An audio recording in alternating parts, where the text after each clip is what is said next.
శివాయ. కనకదుర్గా గుడి భారతదేశంలో ఆంధ్రప్రదేశ్ రాష్ట్రంలో ప్రసిద్ధమైన దేవస్థానం. ఇది విజయవాడ నగరంలో కృష్ణానది ఒడ్డున ఇంద్రకీలాద్రి పర్వతం మీద ఉంది. ఇది ఆంధ్రప్రదేశ్ రాష్ట్రంలోనే రెండో పెద్ద దేవాలయం. విజయవాడ పేరు చెప్పగానే కనకదుర్గ ఆలయం గుర్తుకు వస్తుంది.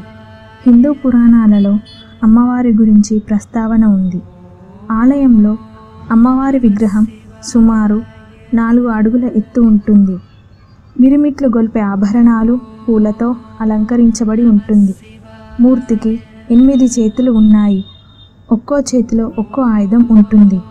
త్రిశూలంతో మహిషాసురుని గుండెల్లో పొడుస్తున్నట్టు భంగిమలో ఉంటుంది. పేరు వెనక చరిత్ర.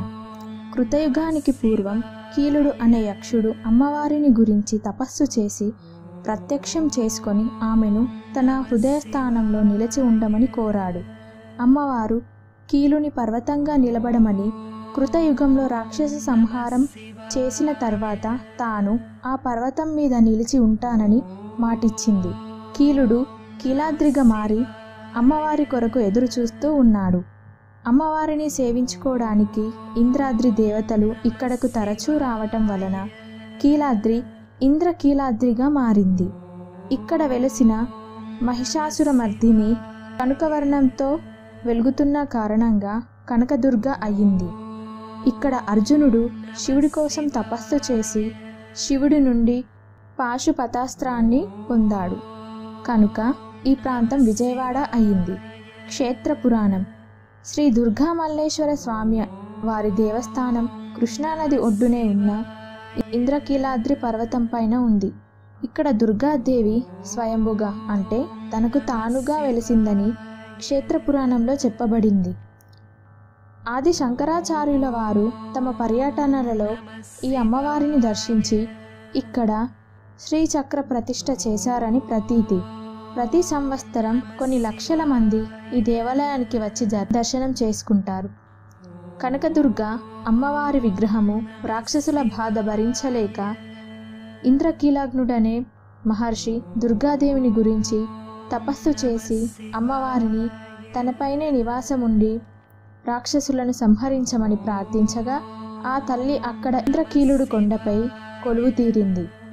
అర్జునుడు ఈ కొండపై శివుని గురించి చేశాడని కూడా ప్రతీతి.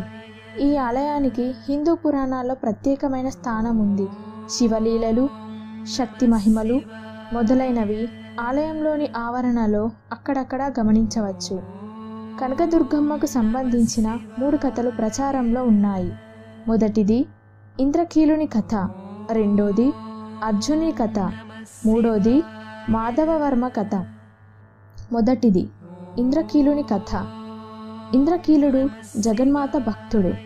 అతను చిరకాలంలో భక్తితో అమ్మవారిని ఆరాధించి దుర్గాదేవి దర్శనం పొందాడు.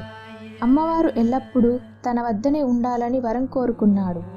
అప్పుడు అమ్మవారు తర్వాత జన్మలో నీవు కొండ రూపం ధరిస్తావని, ఆ కొండపైన తను మహాలక్ష్మి రూపంలో అవతరిస్తానని వరమిచ్చింది. రెండవది అర్జునుడు మరియు మల్లేశ్వర స్వామి. పాండవ మధ్యముడు అయిన అర్జునుడు అరణ్యవాస సమయంలో తన అన్న ధర్మరాజు ఆజ్ఞ మీద ఇంద్రకీలాద్రి మీద ఇంద్రుని కొరకు తపస్సు చేశాడు. అప్పుడు ఇంద్రుడు ప్రత్యక్షమై శివమంత్రం ఉపదేశించి పాశుపతాస్త్రం కొరకు శివుని ఆరాధించమని చెప్తాడు. అలా అర్జునుడు తపస్సు చేస్తున్నప్పుడు ఒకానొక రోజు అతి భయంకరమైన పెద్ద పంది ఒకటి వచ్చి తపస్సుకి భంగం కలిగించసాగింది. తపోభంగమై అర్జునుడు దాన్ని వేటాడసాగాడు. కానీ అది చాలా చురుకుగా బాణాల నుండి తప్పించుకొని పారిపోతుంది. ఎట్టకేలకు అర్జునుడు గురి చూసి దాని మీదకు బాణం వేశాడు. కానీ దగ్గరకు వెళ్ళి చూస్తే దానికి 2 బాణాలు గుచ్చుకొని ఉన్నాయి.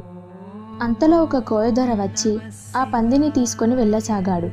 అప్పుడు అర్జునుడు ఆ పందిని నేను సంహరించాను కాబట్టి ఆ పంది నాది అని వాదించాడు.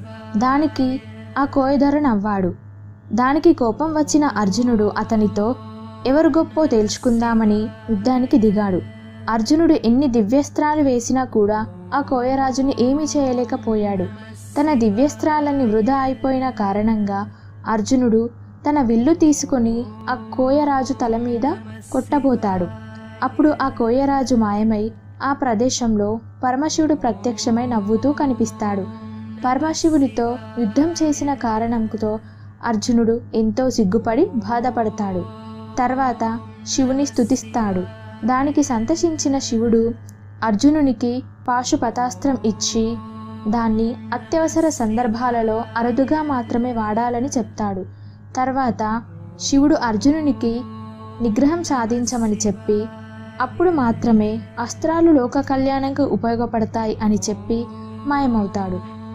అర్జునికి వరాలిచ్చిన మల్లేశ్వర స్వామి శక్తి కనకదుర్గ.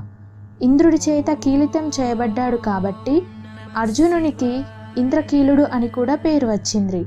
అర్జునికి ఉన్న విజయనామం వలన ఈ ప్రాంతానికి విజయపురి, విజయవాటిక, విజయవాడ, బెజవాడ, బెజ్జువాడ అనే పేర్లు వచ్చాయని చెప్తారు. మూడవ కథ మాధవవర్మ కథ. పూర్వం విజయవాడను మాధవవర్మ అనే రాజు పరిపాలించేవాడు. అతను అతి జాగ్రత్తతో ప్రజలను కన్నబిడ్డల కంటే ఎక్కువగా చూసుకునేవాడు. అతడు నిత్యం మల్లేశ్వర స్వామిని పూజ చేసేవాడు. ఒకానొక రోజు అతని కుమారుడు రథం మీద విజయవాడ పురవీధులలో తిరుగుతున్నాడు.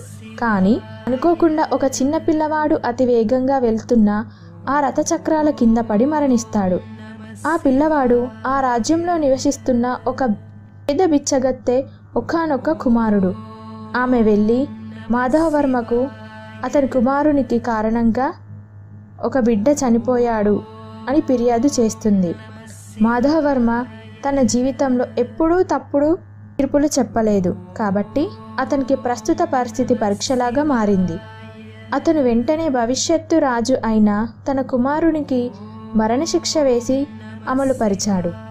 అతని తీర్పుకు సంతోషించిన దుర్గాదేవి కనకవర్షం కురిపించింది కాబట్టి ఆమెకు కనకదుర్గ అని పేరు వచ్చింది. మల్లేశ్వర స్వామి ఇద్దరి బిడ్డలకు తిరిగి బ్రతికిస్తాడు.